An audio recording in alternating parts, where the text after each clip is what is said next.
This content is for kids. It's not for kids. Isn't that what I said? No, it's not for kids. If you are 13 years or younger, this is not for you. Do I have to kill somebody in order to actually make that point across? No, man, you don't have to kill Wait no a one. second. No. We return to our planet. The High Court may well sentence you to torture. He likes movies, we like movies. SeptumSin versus the world. SeptumSin versus the world. SeptumSin versus the world. SeptumSin versus the world. I'd buy that for $1. Greetings! You're watching SeptumSin versus the world. I'm SeptumSin. Today, we are doing a pickup video. I'm going to show you what I got. Show me what you got. I want to see what you got. Oh boy. Yes, indeed. So let's go ahead and get started. So we're going to start with Vic, the Fisher King. Now, I have a copy of the Fisher King, so why would I get another copy of the Fisher King? Because this copy is a shiny copy from Criterion. And why do I want a Criterion copy? Because I would like to get most of the films by this director, which is Terry Gilliam, on their best stuff. I would like to get the best version, be it Arrow in the case of God, what was that that horrid movie that he did? Something Land, Timberland, or it was something like that. That one, I went ahead and I got the Arrow version of it because I wanted to upgrade it. Or something like this, where you've got the actual 4K version of the Criterion, where I just had a lame DVD cover. Plus, it's Robin Williams, and I really love Robin Williams, and Jeff Bridges is good as well. And this is about this guy who is on the streets. He's got bipolar disorder with psychotic features. And there's a lot more of a deep story about what happened, how he got on his own. And Jeff Bridges, who is kind of an investigative reporter, his relationship to him and how things went. This is a very deep movie. It's a very moving film. It's a very good film at the end of the day. And if you haven't checked it out, you should. It is probably one of Terry Gilliam's better films.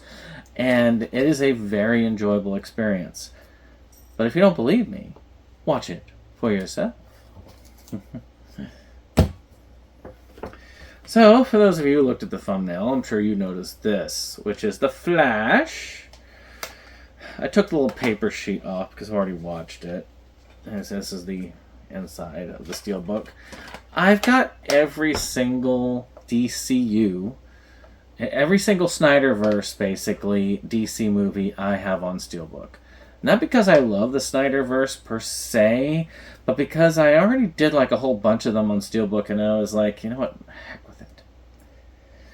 It's actually also funny because even though I think that the Zack Snyder version of Justice League is better overall, I think that the cover that they did for the original theatrical version of the Justice League looked much better. It was just such a cool comic booky cover. I don't know.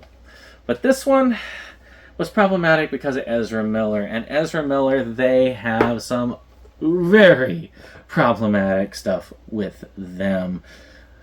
Cult leadership, potential assaults of the sexual kind.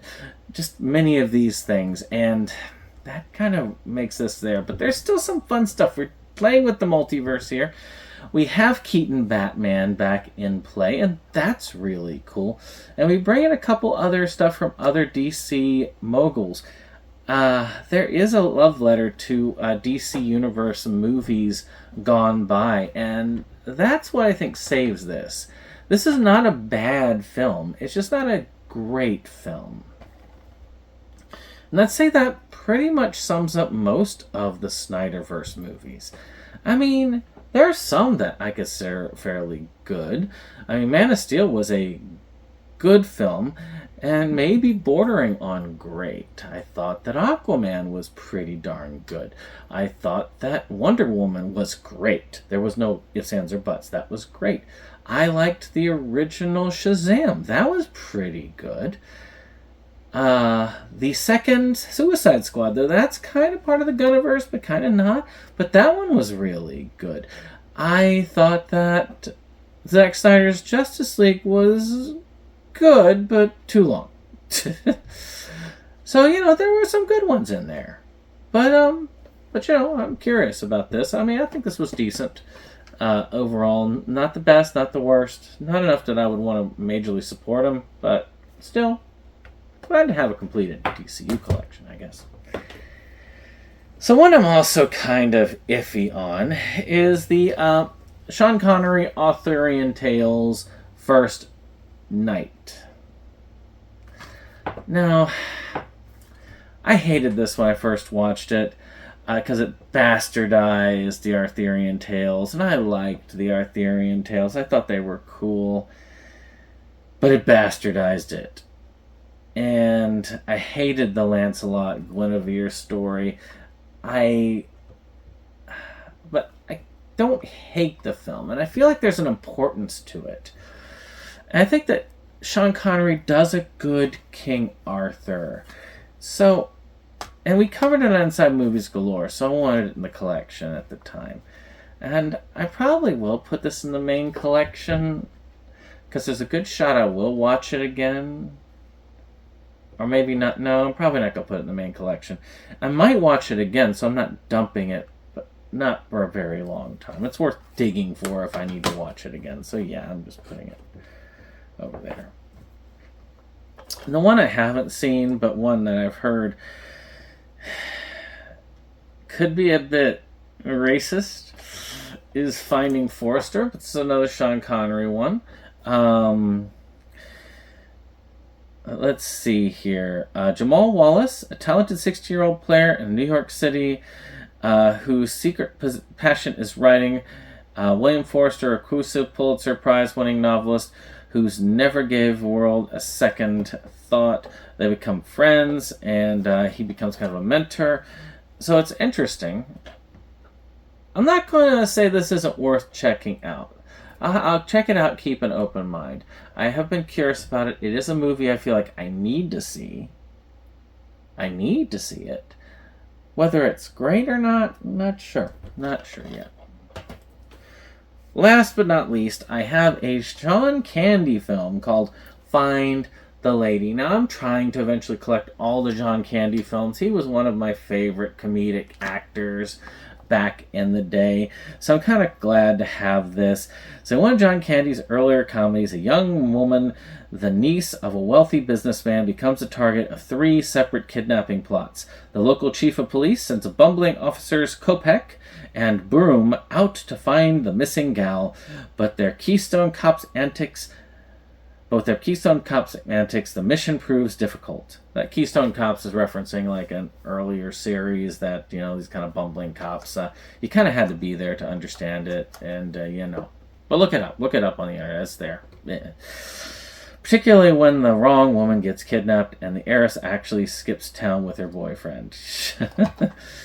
So that's kind of good. So Peter Cook, Mickey Rooney, Dick Emery, such a great cast. John Candy was a wonderful individual. I've heard nothing but good things about him. Great stories. He was a generous man. He was a great person overall. He wasn't racist or nasty from what I've heard. I mean, that's kind of nice, He died too soon. He really did. Well, that's it for this week's Pickups. I hope you've enjoyed this. If you did, hit that like, hit that subscribe, and share. And we'll see you on the next one. Bye-bye.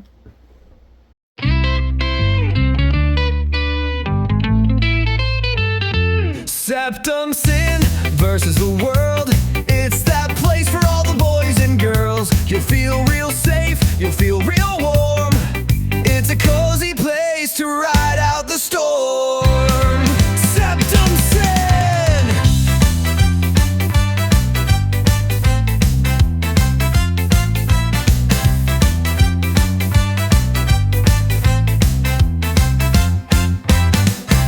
SeptumSin and his best boy Jake. See the trends that scare us every day. Physical media is going to the side. Doctor streaming will rule the world.